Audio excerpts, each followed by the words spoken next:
so often when we think about purpose and meaning or dharma in this case, we sort of feel like we have to go on this journey, this external journey to go find it. But what I kind of realized is that like actually it's inside of me, right? And it's inside of you. And there are some things that we can do to start to remove the layers, right, that are hiding it. What I think that we can start to do though is start to ask ourselves some questions that give us a peek back into what that essence is. Suneel, welcome back to the show, man. Thanks for joining us. Chase, it's so good to be here. It's great to have you back, and congratulations on the new work. I've just, as you know how these podcast things work, I've just done a lovely little introduction to you and your work. But for those folks who might not be familiar with your work, and specifically your most recent work that we're excited to talk to you about today, can you orient us with that work, what got you into it, and why you're excited to be here on the show today? Yeah. Well, I'm excited to be on the show because I feel like I'm amongst my people. That's right. These creators or entrepreneurs. I mean, I've kind of been sort of playing in this playground with you for decades now, it feels like. And, and I think that for me, that what drove me to this book, what drove me to the concept of Dharma was really learning about it early as a kid. Learning about it on the porch of my grandfather's home in New Delhi, and then kind of turning my back on it, just not sort of feeling like as an Indian kid growing up in the United States, that was something I wanted to touch. I felt like I wanted to be as white as possible. I felt like I wanted to be as American as possible. And sort of these Eastern concepts were not part of that sort of equation for me. But I found myself, I think like a lot of people in my career, feeling very empty, feeling burnt out, lost, and just trying to make sense of it. And I think the biggest thing for me was that I really felt like I was caught in what Dr. Tal Ben-Shahar describes as the arrival fallacy, which is that, you are going to get to this point where you have accumulated, enough wealth, enough status, enough wins, where suddenly you are going to sort of feel whole, fulfilled on the inside. And I just wasn't feeling it. I was getting, to a certain degree, the next promotion, the next deal, the next, contract, all these things I was chasing, and they're having very temporary, fleeting sort of moments of success. And then it was just kind of like, what's next? What's next? What's next? And I'm like, wow, this just doesn't seem like a very happy, joyful way to live. And I can't see myself getting to a point here in this path where anything is going to change. So what is the answer? And that's when I started to return to this idea of Dharma. And Dharma is, I think the best sort of translation is inner calling. But my grandfather described this as your essence. Like each of us has an essence. You have an essence, I have an essence. And when we're expressing that essence, we come alive in a brand new way. Just the act of it, the action of doing it, is the thing that actually brings us alive, right?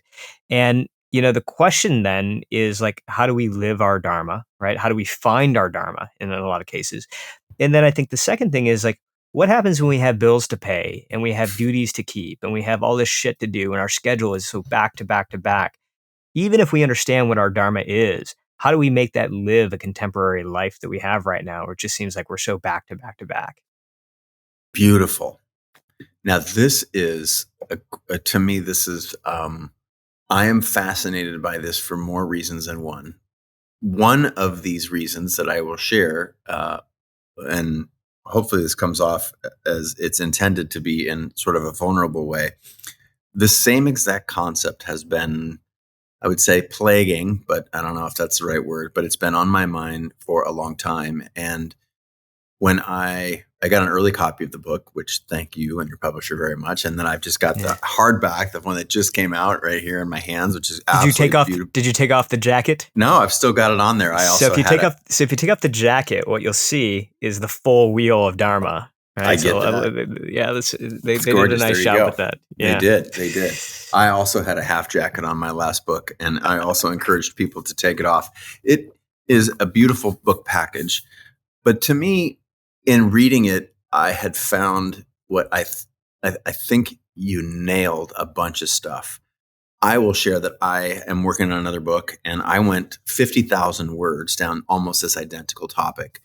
And what I could not escape was the voice that was, hey, I figured it out. I had this lovely, happy, I would say happy, successful life. I checked a lot of the boxes that you see on in your career counselor's chart on the, the high school career counselor. Um, and at the end of, checking all of those boxes, all of those successes were super fleeting. And then I found myself sometimes days, if not hours, days, and on the big ones, weeks after, achieving this particular goal, summiting the mountain, winning the award or whatever, feeling empty. And where I stopped writing is that I could not escape that voice of just, this sounds, boo-hoo. Yeah. And yet you have nailed it. You have somehow navigated this material in such a way that it feels like every person I know has tapped into this in some way, shape, or form. I couldn't figure out the way to get through this material, and you did. And I'm guessing that you probably talked to a bunch of people. You have obviously achieved a lot of success in your own career, and as you shared in your opening, that left you feeling somewhat empty. But how did you navigate this in such a way? And was it through talking to a lot of people? Because the irony was I kept scratching at this and everyone's telling me they feel the same way. Yeah. You somehow nailed it. What was your way into this material? I think you're right. Everybody does feel the same way. And I think the problem that sometimes we sort of face when it comes to things like purpose is that we sort of see it as something to luxuriate on, right? Something that was only available to certain people. And yet I think it's so primal. Yet, Chase, we may have talked about this long ago, but one of the sort of most groundbreaking sort of moments I've had over the past few years was I was taking a hike, and it was Utah and Arizona border. And I was with my wife, and we had a guy who was sort of showing us around, and he's like, I want to like show you, I want to take you off path a little bit, and I want to show you something. And so we go off path, and he had collected these objects, and this guy had spent years sort of hiking these trails. He collected these little objects, and he sort of unveiled this little tray of things that he had found. And they were like what you might expect. There were like instruments for baking, there were instruments for cooking, there were instruments for hunting, but there was also pottery. Like there was also art, right? And I was like, wow, these are really beautiful. And this guy is like staring at me, this guy Christian, he's like, no, dude, you don't understand. These people were being hunted. Their only mode day in and day out was like survival. Can I eat? Can I stay safe? And yet they still found the time. They still made it a priority to create these objects of art. It just shows you how deep and how primal this need is to express ourselves, right?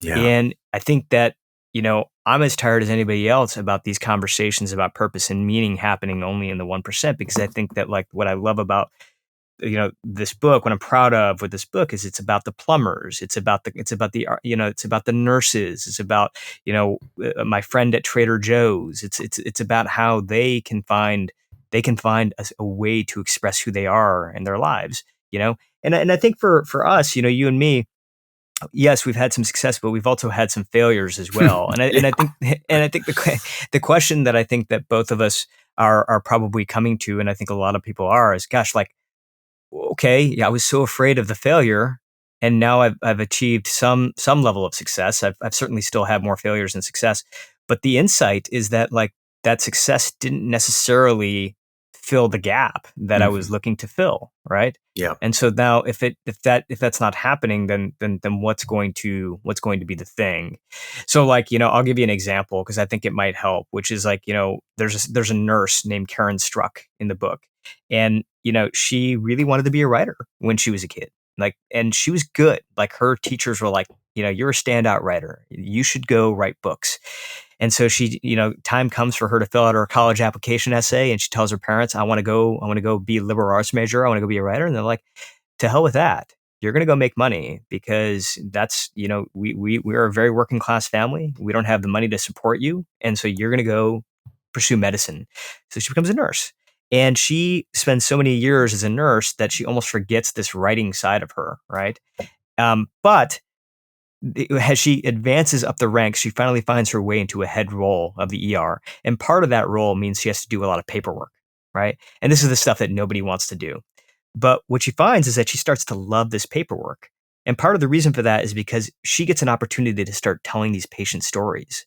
So while most people would actually just like fill out the clinical details and hit print, she found herself like actually sitting there at like a typewriter, actually writing about who this patient was, who do they love, what did they love to do in the evenings, and these literally these clinical patient forums started to become these almost like mini novellas that were passed around the hospital. Right, doctors would read them, nurses would read them, and it started to remind them of their purpose and like the humanity of what they did every day.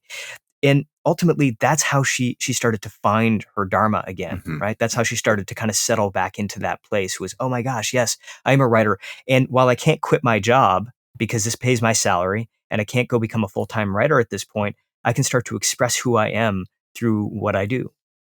This is not lost on anybody who's listening. And this is one of the things I was looking so forward to our conversation today, because those in our community, many of which are professional creators, right? They're designers, they're photographers, entrepreneurs building businesses. And there's a whole swath of listeners and watchers in our community for whom they are either curious about how to move toward this as a profession, or they have done a great job carving out time in their life, space in their life around family, around work, career, all these other obligations that we have as adults in a modern world, to still make art and in many ways make a masterpiece of their lives. So using Dharma as the lens for this, and let's reflect what you said not too long ago, that this is sort of like essence.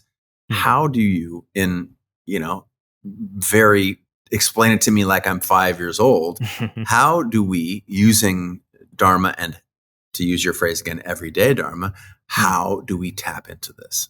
Yeah. The metaphor that I love is really Michelangelo, who would look at a block of marble and he would say the sculpture is already inside, right? And I think we begin there because so often when we think about purpose and meaning or dharma in this case, we sort of feel like we have to go on this journey, this external journey to go find it. And I certainly have gone on a journey. I did the backpacking through the Himalayas. I've talked to all the experts. I did the meditation retreats and I did all of that. But what I kind of realized is that like actually it's inside of me, right? And it's inside of you. And there are some things that we can do to start to remove the layers, right, that are hiding it, right? And I think that the layers that ultimately end up bearing it, first of all, tend to be other people's expectations, other people's judgments, right? And then and sometimes just the realities of life, right? In the case of Karen, the nurse, like it was just like paying the bills, like and like that's it's a real thing.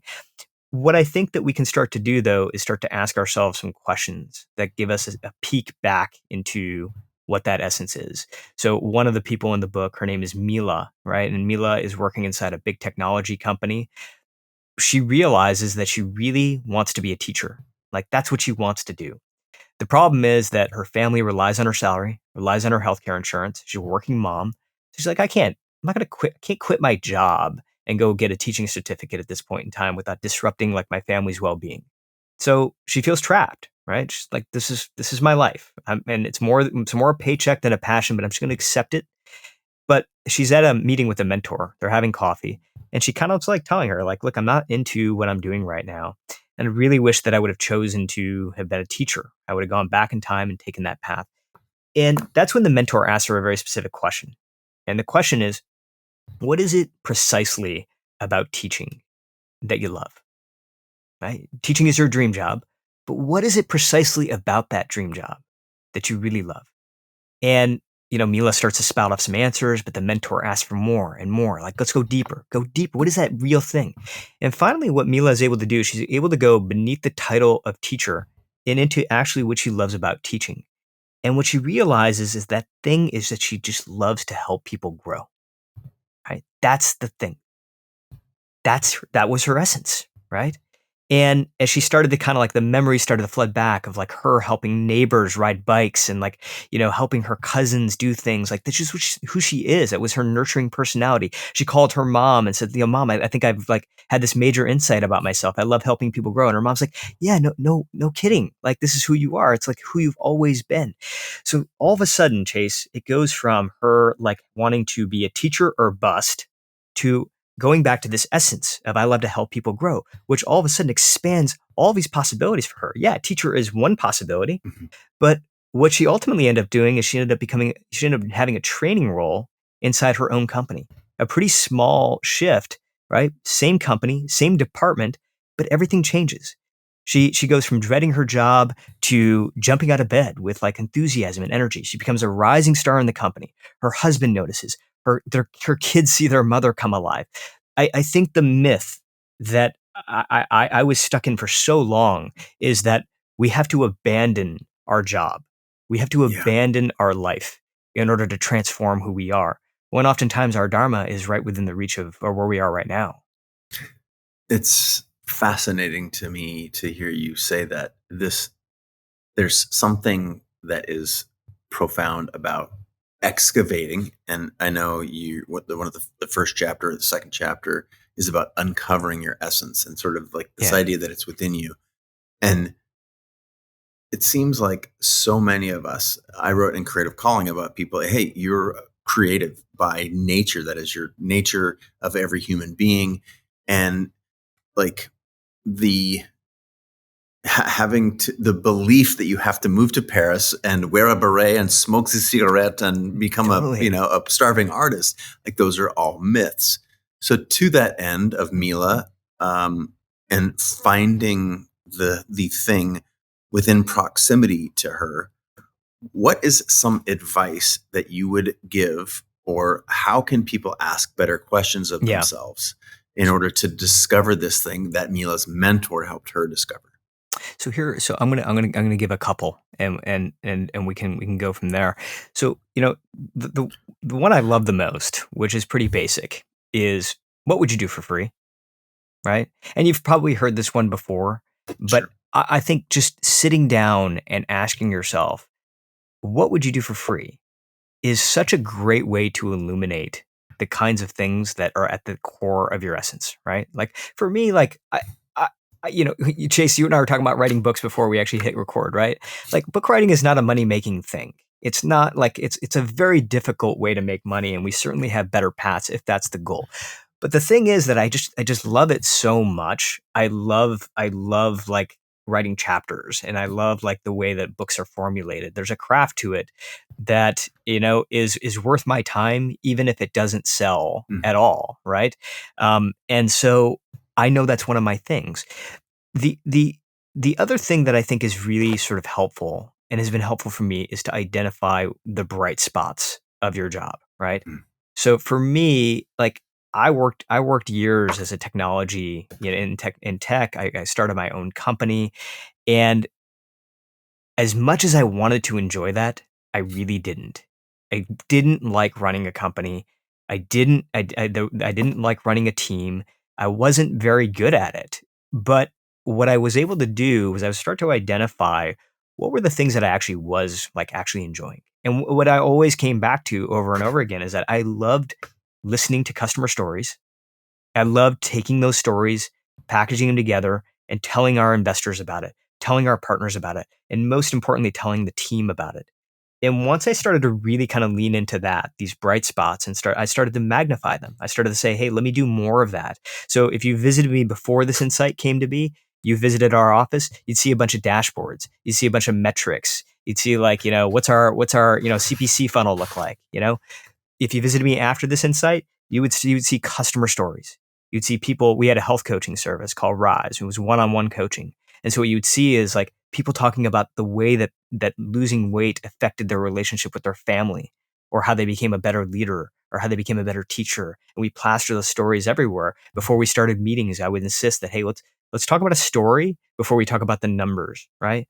Because I couldn't leave my job. It wasn't like I was like, I'm a storyteller, so I'm going to blow up everything. I'm going to like, Right. I'm going to like fold the company. but I could start to express that essence. And I think that's one thing that I think even for people who don't like their job right now, if you feel stuck in a full-time job that you don't love, one of the things we can do is we can actually identify the spots that we do love. Like I think we can use sometimes these experiences of misery to understand what brings us joy by starting to identify these diamonds in the rough and then understanding how do we take those practices and bring more of that into our day, even just a little bit more, because sometimes just that little bit more of alignment can make a huge difference. The Yeah. third question that I'll just share with you really quickly is you've probably heard the question, what would you do? What would you do if you couldn't fail? And I think that's a helpful question. But I think the twist on it that I would challenge anybody to kind of think about is what would you do even if it was likely that you would fail? Right? Because I think that if you can answer that question, then you absolutely know that you're putting yourself on a path where even if the goal isn't met, the journey will have been worth it, right? And that is not to say, by the way, that you shouldn't care about the goal. It isn't to say like, screw the accomplishment, screw the achievement, because that is a black and white sort of way of thinking, right? And I don't think you need to renounce ambition in order to take this path of Dharma. You can want things, you Yeah. can want to achieve things, but when you're on a path where even if that stuff doesn't happen, you've won anyway in some way, then you're almost undefeatable, right? Like you cannot be taken down Yeah. because every single day turns into a little win. How do you overcome? And again, this is another question that I have wrestled with. I shared with you before we started recording, as we were talking about books and whatnot, that this was especially well timed because in my weekly email newsletter that I send out, I had just written about the difference between success and fulfillment. Hmm. And I'm constantly aware that I invite people to reply to these the newsletters that I send out. And sometimes I get hundreds. I have on occasion got a couple thousand responses, but Wow. usually it's a couple hundred and I vow to read them and it's a big commitment. And there's a very consistent, when I write about these things, there's a very consistent point of, I'll say contention. I don't know if that's the right word. I'll just say feedback or an awareness that I developed through listening to people share about their experiences. And there is a unmistakable sense that I get that there's a belief that these are luxuries that we're talking about. Like Mm, aligning with your Dharma is a luxury. mm, mm, And there's a practicality to the things that the decisions that, that we have all made, or in this case, the responses that I was getting via email. And there's a mm, section in the book called Dharma versus Duties. mhm, And I was reminded about that when I was thinking about all of this, the lens of the responses that I were getting. It's like, yeah, I got to be practical. yeah, And you yeah, essentially, you touched on it with this, like, oh, there are ways to excavate, the job that you have and to get closer aligned with your Dharma. But what about like if is it always available to us? Is there always something in your existing job that's closer to your Dharma? Or what do you say to the person that says, oh, it's just not practical to mm, do the thing that I feel, but it's just not realistic? What's your mm. answer to that? So I think, in the book, I talk about these three different ways that we can start to bring duties to Dharma, right? And start to blend these two things. And because I think the reality is like most of us don't feel like we have the time to do this. We're overwhelmed, right? And we have bills to pay. And the practicality is so important. Otherwise, like the philosophy is useless. The first way I think is the one that we're probably the most familiar with, which is like what some of us might call the side hustle, right? I mean, it's finding little pockets of time, right, throughout your day where you can start to engage with this thing that you love. So Toni Morrison, writer, Nobel Prize winner, was like a single mom, and she was completely overwhelmed.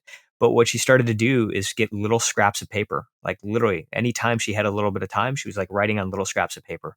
And those little scraps of paper ended up turning into paragraphs, eventually pages, eventually chapters, eventually Nobel Prize winning literature, right?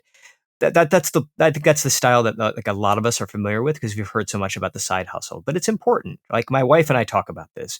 We like we we have this loving relationship, but the fact is that we spend like that, sometimes like 10 minutes a day of truly connected time with one another.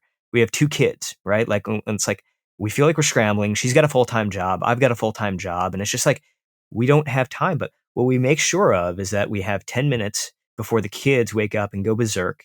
The two of us sit down, have a cup of coffee together, and that time and that heartbeat of doing that on the daily basis is what forms our relationship, right? And I think that the same is true about Dharma. Having a loving relationship with your Dharma is much more about being full-hearted than it is about being fully scheduled, right? Mm. So to me, that means being present in some small way and having a touchstone in some small way with your Dharma each day. That's how it works. And again, it can just be for a few minutes. The second is this idea of how do we bring Dharma to our duties? How do we actually start to take like this Yeah. thing that we love, right, and actually bring it into our duties? So this is the story of the accountant who really loved art and had sort of the side hustle thing going. He would paint in his garage, but he's like, wait a second, I'm spending half of my waking life at the job. And I feel like I have these boundaries here where I'm bringing none of this essence of me as an artist into my job. And so, what he decides to do is he starts to bring graphs to his presentation. He starts to get to the whiteboard a lot more often, draws diagrams for his clients, just starts to express this part of himself in some small way. And I know it sounds minor. I know it sounds like, well, that's not going to do much, but it does a lot because you can actually start to embody this persona. For me, I for a long time when I realized that I loved like storytelling was my essence. I didn't know, like, I'm in a tech job like that. There's nothing to do with storytelling. I work for a consulting firm, but what I started to do was I literally wrote "You are a storyteller" on a piece of paper, and I carry that in my pocket wherever I go, right? And just carrying that piece of paper in my pocket, it would just remind me that, like, hey, yeah, your LinkedIn profile says tech consultant, which is the opposite of storytelling in a lot of ways. But you can bring your essence as a storyteller to all these little moments, right? When you're inside a meeting, maybe it's something that you notice about the client, and you tell a story to your colleagues, or, whatever it is. But you can start to bring this Dharma side of you to your duties. Then I think that there's also the reverse of that, right? Which is the third way, is to bring your duties into your Dharma, right? How do you do that? And that to me is really about noticing. Like, what are the things you're starting to notice about your job that you can actually start to bring into your craft? And the almost obvious and like cliche example of this, but I love it anyway, is Eminem, right? Like, Eminem worked in an assembly line. He worked at the assembly line that was a few miles down from down to the house where I grew up in Detroit. And like he would basically like pay attention to the noise, to the clanks of the metal, to the way the machinery was working, to the beats that he was hearing, and he would take that and he would bring it into his music. Right? He was constantly carrying around a notepad and he was constantly writing things down. My buddy Rich, he actually did the whole thing that you and I were talking about, really wanted to be a painter. And so he moved to Florence and became a painter. But his mom got sick. She was died, like she had this emergency operation. So he comes back, he moves back to Detroit, and he takes a job at Trader Joe's. And he's like, look, there's just the two of them. His father's long gone. He's like, I got this. I'm going to take care of you. But what that means is I don't get to go be in Europe painting. I need to be here in Detroit taking care of her. So he's at Trader Joe's, and what he decides to do is he starts to really kind of tune into the objects and experiences that he's seeing at Trader Joe's, and he would take those experiences back home. And so he would literally paint, like, what was the look on the little kid's face when they saw like the new Christmas cookies unveiled, and he would paint that, and he would start to like bring his duties into his Dharma, and eventually start to bring his Dharma back into his duties. Trader Joe's asked him to like paint a mural in their newest store. And so fusing these two things together, I think is an even more powerful way than sort of segmenting, because I think we've been told to sort of segment. And if you have a life that doesn't really match your job, then let's separate those two things. And you have this side hustle and you do that. But maybe there's another way, which is like, gosh, we spend so much time at our job. We spend so much time at our work. Is it necessary that our job title and our identity need to match one another? I don't think so. I think that you could have the spirit of an artist. I think you could have the spirit of a DJ and still be working as a lawyer and still be working as an accountant. And I hope that this book is the practicalities of the book are showing us ways on how we can kind of bring these two worlds together. When I was reading this part of the book, I could not help but think of my own experience as a graduate student. I bailed on medical school and I was like, okay, well, then I'm going to go. I didn't, disappointed my parents. And I'm thinking, okay, I'm going to then go to graduate school in philosophy. We've been talking about philosophy for a long time here. It's a different kind of doctor. My parents can still be proud of me. It's a PhD, and I'm justifying this every way from Sunday. And then I do this. I'm 2 years into this program and I'm realizing, I'm an artist trapped in this technical philosophy. I was at the University of Washington in graduate school. It's it's got a very specific angle to it and not the kind that I was interested in studying. And I started bringing photographic projects into my term papers.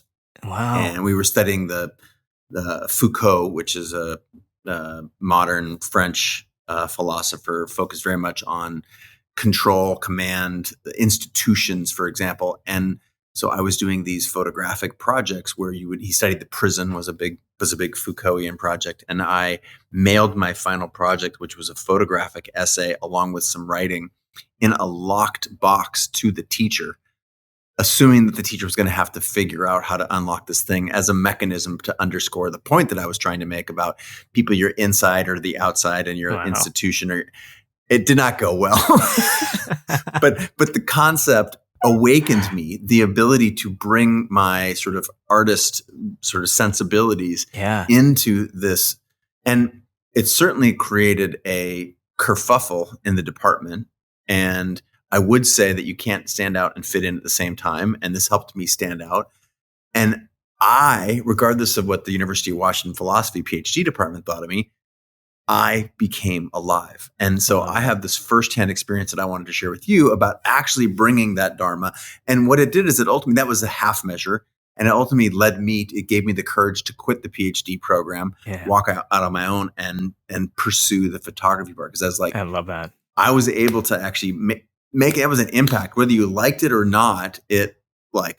I had conversations with the head of the department because of doing shit like that. And I loved it. And I was like, that's my true essence. So I love that, man. In reading this, I just want to share with anyone who's listening that Suneel knows what he's talking about. This is powerful stuff. The idea of bringing your Dharma along with you. This is not something you need to set on the shelf and only pay attention to it when it's convenient. It's very, very practical. I just wanted to say that you nailed that. You really did. Thanks, in the man. book. It's beautiful. Shifting topics. I want to go a little bit to this writing process. You cited at the beginning of our conversation that you first became aware of this from your grandfather.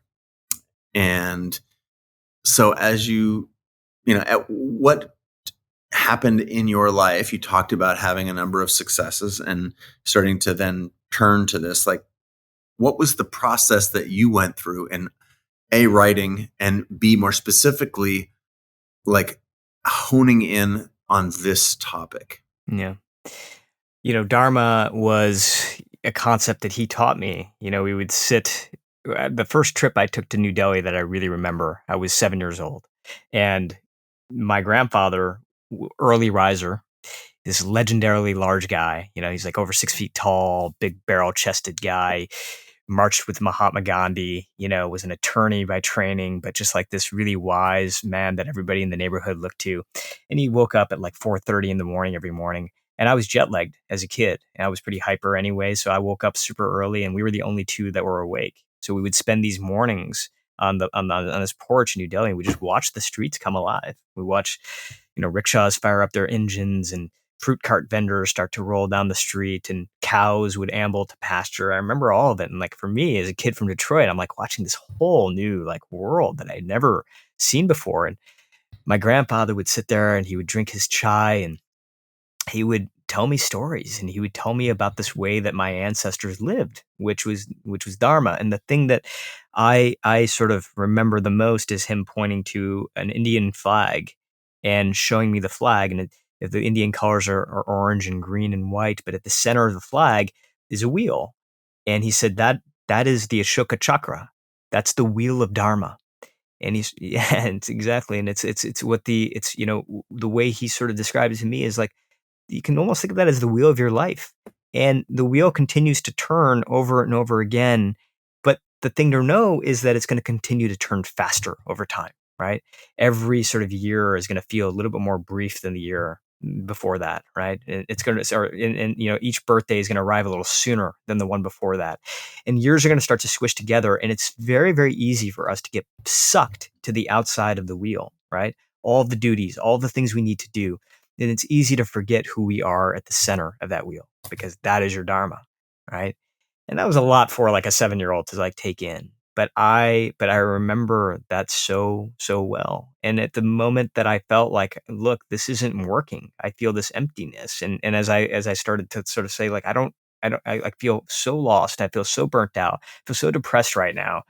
I started to return to what really was Dharma. Like, what was it? And so I started to go through, the exercise was very east meets west for me.